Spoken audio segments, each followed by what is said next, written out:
Michelle Obama was talking about it, and she recounts, being admitted to Princeton.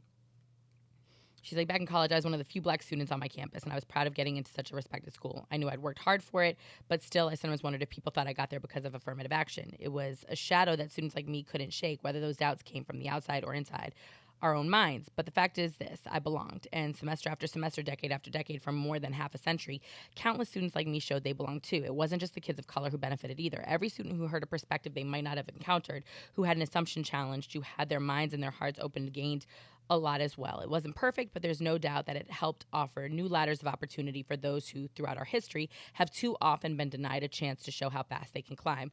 Of course, students on my campus and countless others across the country, and continue to be, granted special consideration for admissions. Some have parents who graduated from the same school. Others have families who can afford coaches to help them run faster or hit a ball harder.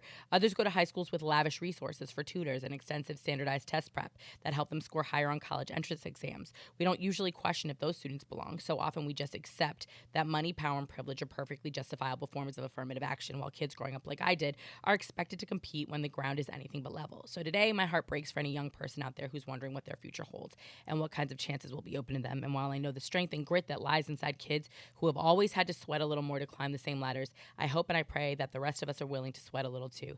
Today is a reminder that we've got to do the work, not just to enact policies that reflect our values of equity and fairness, but to truly make those values real in all of our schools, workplaces, and neighborhoods. Yeah,